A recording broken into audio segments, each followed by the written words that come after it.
Y hermanos, oiga bien, porque la batalla hoy sigue siendo la misma. Hay muchas razones por las cuales la iglesia tiene que defenderse en aquella época, y creo que todavía al día de hoy son las mismas razones. Pero yo quiero hablarte de 4 razones principales por las cuales la iglesia tiene que comenzar a hacer todos estos argumentos y defenderse. Número 1, a los cristianos en aquella época se le acusaba de traidores del imperio romano. Así que a los cristianos se le acusaban de querer derrotar al imperio romano.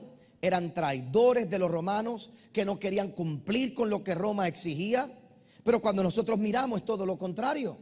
En el libro de Romanos capítulo 13, el verso 1 al 7 dice: sométase toda persona a las autoridades superiores. Esto es Pablo diciéndole a la iglesia: sométete a las autoridades superiores, porque no hay autoridad sino de parte de Dios, y las que hay por Dios han sido establecidas, de modo que quien se opone a la autoridad, a lo establecido por Dios, resiste, y los que resisten acarrean condenación para sí mismo, porque los magistrados no están para infundir temor al que hace el bien, sino al malo. ¿Quieres pues no temer la autoridad? Haz lo bueno y tendrás alabanza de ella, porque es servidor de Dios para tu bien. Pero si haces lo malo, teme, porque en vano lleva la espada, pues es servidor de Dios, vengador para castigar al que hace lo malo, por lo cual es necesario estarle sujetos, no solamente por razón del castigo, sino también por causa de la conciencia. Pues por esto pagáis también los tributos, porque son servidores de Dios que atienden continuamente a esto mismo. Pagad todo lo que debéis, al que tributo, tributo, al que impuesto, impuesto, al que respeto, respeto, y al que honra, honra. ¿Qué está haciendo el apóstol Pablo? Diciéndole: sé un buen ciudadano. Fíjate que la iglesia nunca ha estado en contra de los gobiernos, ni debemos estar en contra de los gobiernos. Tiene que haber autoridad, tiene que haber un sistema estructurado. Podemos estar en desacuerdo con ciertas ideas, podemos estar en desacuerdo con ciertas imposiciones que el gobierno quiere tener, podemos discrepar en la administración, pero a la larga y a la postre, la iglesia como creyente tiene que enseñarle a la iglesia, a los creyentes: oye, paga tus impuestos, haz lo que tienes que hacer, compórtate. Ellos están ahí para llevar la ley, tenemos que hacer las cosas correctas. La iglesia nunca ha estado en contra de lo que son las autoridades gubernamentales. Hoy por hoy esto es una batalla que a veces la gente en la iglesia no sabe cuál batalla escoger. Entonces peleamos en la iglesia y peleamos en la calle por cosas que realmente no tienen valor y sentido. Y tenemos que saber cuáles son las batallas que nosotros vamos a escoger. Pero si algo debe caracterizar a la iglesia, es que somos buenos ciudadanos, que pagamos nuestros impuestos, que somos gente de orden y ley, que obedecemos, que no estamos por ahí a lo loco haciendo las cosas a lo loco como el mundo las hace, sino que realmente conocemos cuáles son nuestros derechos, los defendemos, seguro que sí, pero sabemos que hay autoridad local y gubernamental sobre nosotros que tenemos que honrar todo el tiempo, porque así nos los pide el Señor.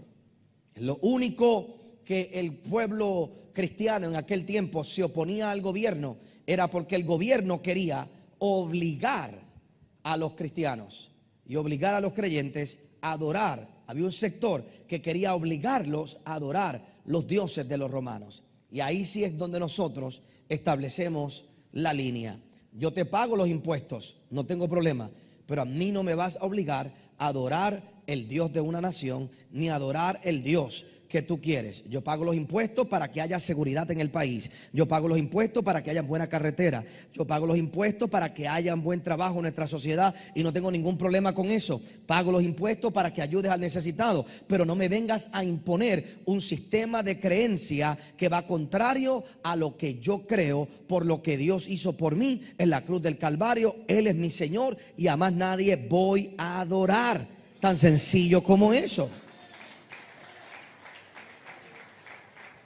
Por eso una de las defensas más grandes que nosotros como cristianos sí tenemos que hacer, aún en este tiempo, es lo que es la defensa de la libertad religiosa y la libertad de conciencia. En este país tenemos que luchar por la libertad religiosa. Yo no quiero imponer el cristianismo a nadie. Yo quiero que el que quiera adorar lo que quiera, que lo pueda adorar. Si un judío quiere ser judío, que lo pueda hacer. Si un santero quiere ser santero, que lo sea también. Debe haber libertad religiosa. No meramente libertad de culto, sino libertad religiosa.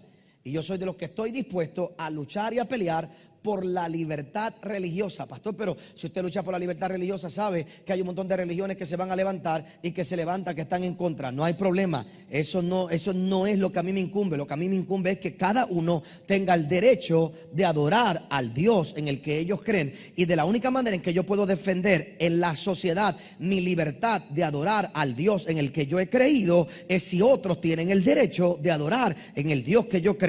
A la larga y a la postre, cuando yo predique la palabra del Señor, vamos a creer que algún día ellos vendrán al conocimiento de la verdad, pero todo el mundo tiene que tener ese derecho. Punto. Así que en aquellos tiempos se levantó el movimiento. Esta gente está en contra del gobierno, pero es todo lo contrario. En la iglesia te enseñamos a ser un buen ciudadano, te enseñamos a ser un buen hombre de familia, a que paguen los impuestos. Lo único que te pido es, no me obligues a quien tengo que adorar. En aquellos tiempos, la iglesia comenzó a luchar con 4 ideas más que provocaron que el pueblo tuviera que levantarse y defenderse.